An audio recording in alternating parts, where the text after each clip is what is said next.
Hello everybody, this is part 8. Sorry for the miscommunication last time. Of What If Deku Was a Vigilante.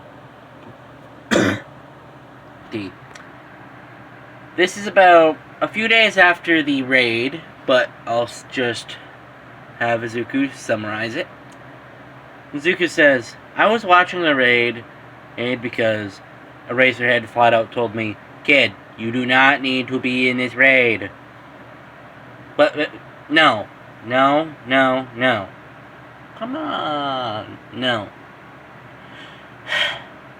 If you want to be a part of the raid so badly, fine. You're in the back helping people get out. Deal. And Izuku says, I just realized something. I've changed. And Izuku leaves, realizing that, yes, he still has a decent amount of his character, nervousness, and etc. But in his Vigi mode, he's more sassy, and uses his big brain, and doesn't underestimate his own intelligence just because of stupid people.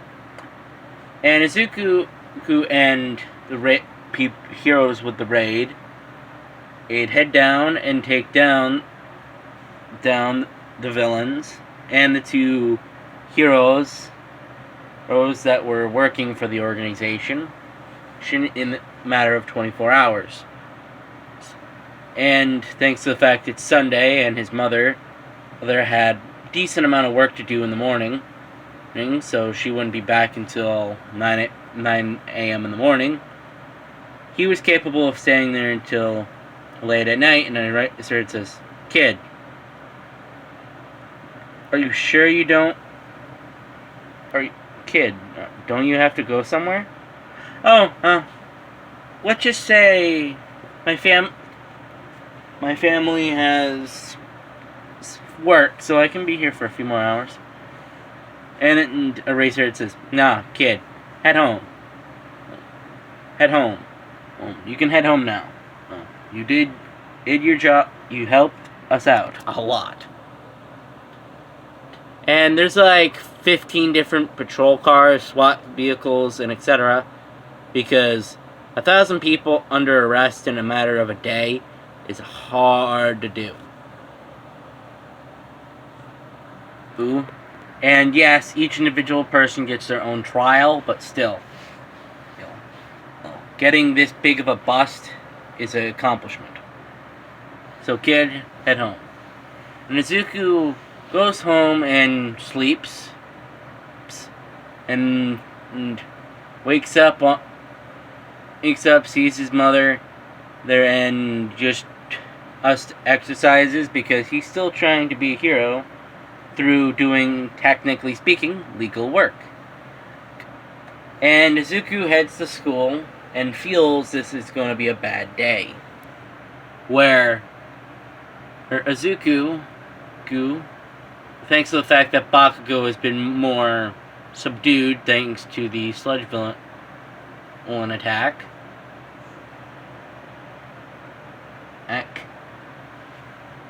thanks to that, he tends to be more quiet.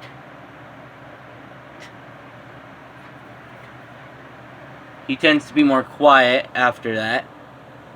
And also the fact that most Bakugo was his major bully until one of the other kids with a quirk that he calls Burning Touch. He uses it to burn Izuku, and a few of his friends go after Izuku, and in Izuku's opinion, he's thanking every god that answered his prayers, because he can run faster than these because they're not Kachan. And these bullies, yes, are still gaining ground, but Izuku is faster than them. And Izuku goes down a back street and reaches a dead end, and one of the bullies says, "Oh, You useless Deku. Ku now are blocked, huh? And the other bullies jeer and start getting closer. And somebody says something that scares the bleep out of the bullies. What are you three doing?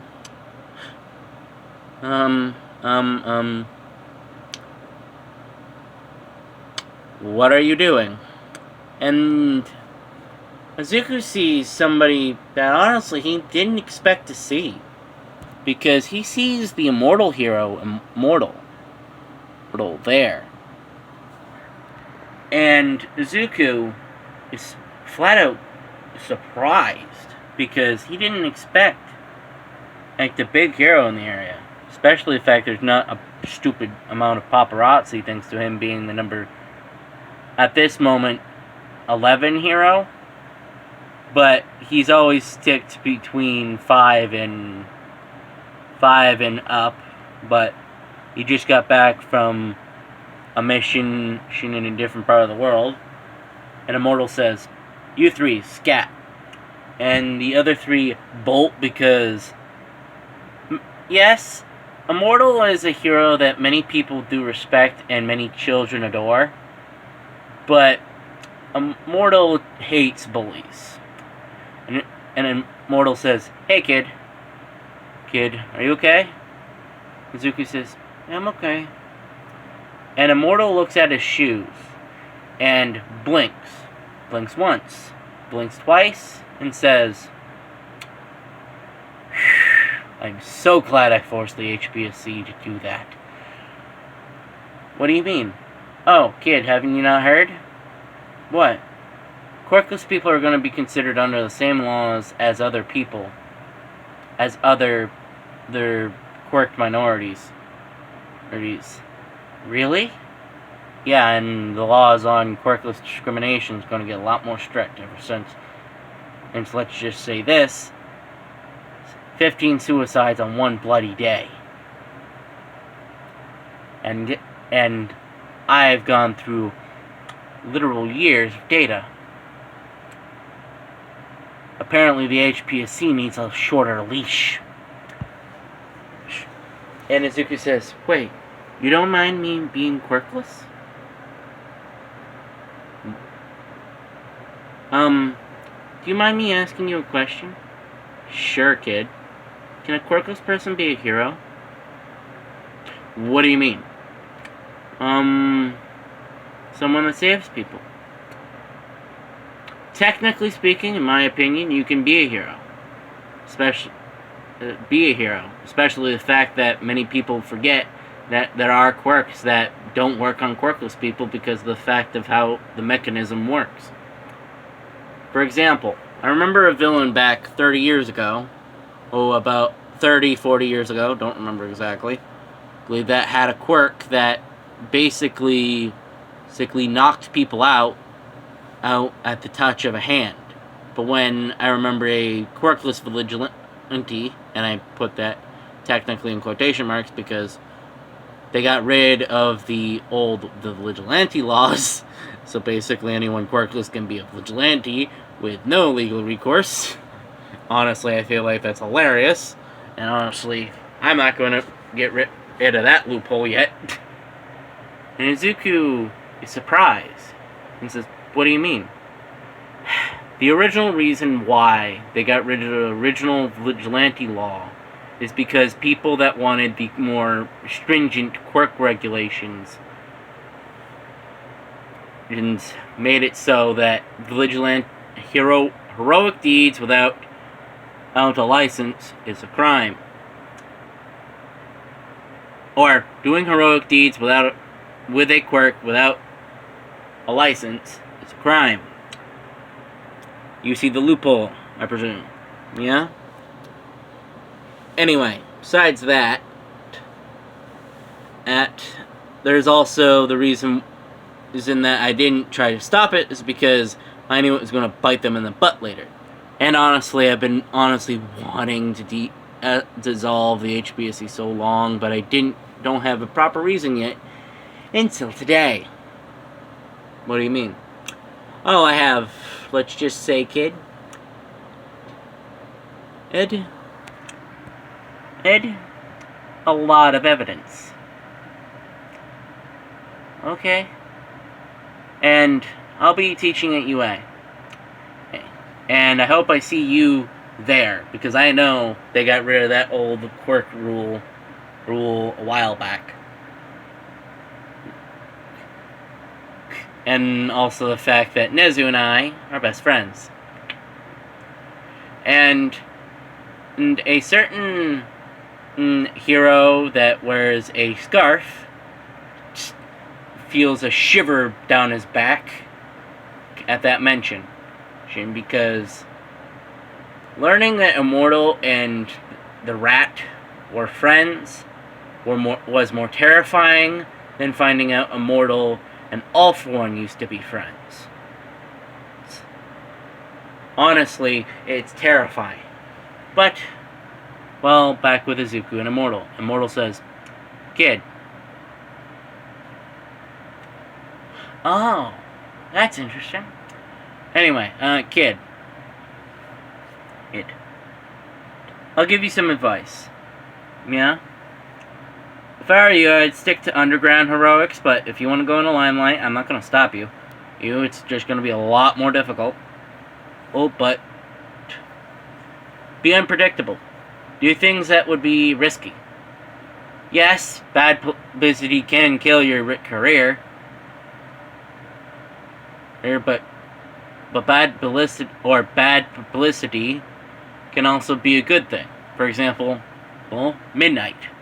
Many people say she's many different words, but she was a good student and a good girl. She just had a bad deck in life.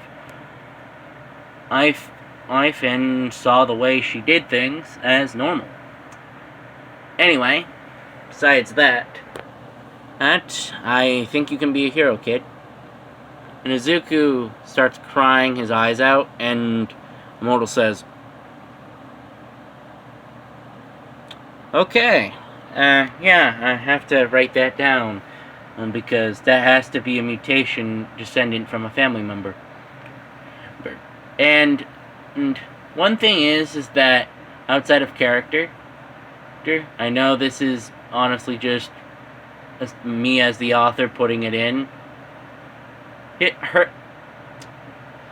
Izuku's great-grandmother is, in my opinion, the person that gave this trait to who the Midoriya is today, because in canon that the Midoriyas are a fourth-generation family, so they may or may not have a quirk similar to it.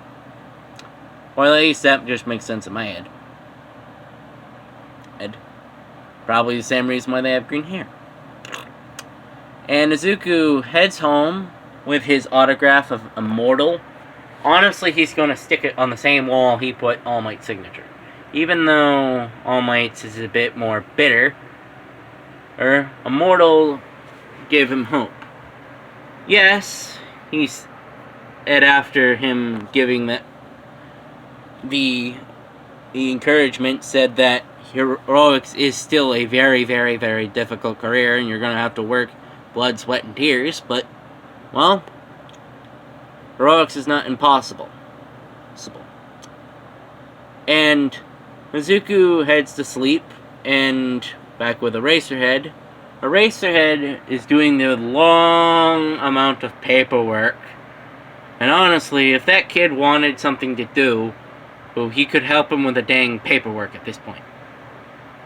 Because, to be honest, he wants that kid to be his kid to be in his class. Or, wait, did he just say his kid? Yeah. Yeah, Eraserhead says in his mind that, hey, he's my kid. And over the past few weeks that Green Shadow has been around, I saw Eraserhead has gotten a little attached, because no one really knows, but for a short time, Eraserhead, or Aizawa Shota, was formerly a vigilante, also known as the Red Eye. A little on the nose, but, well, no one truly knew what his quirk did at the time, so, no one could actually prosecute him on anything.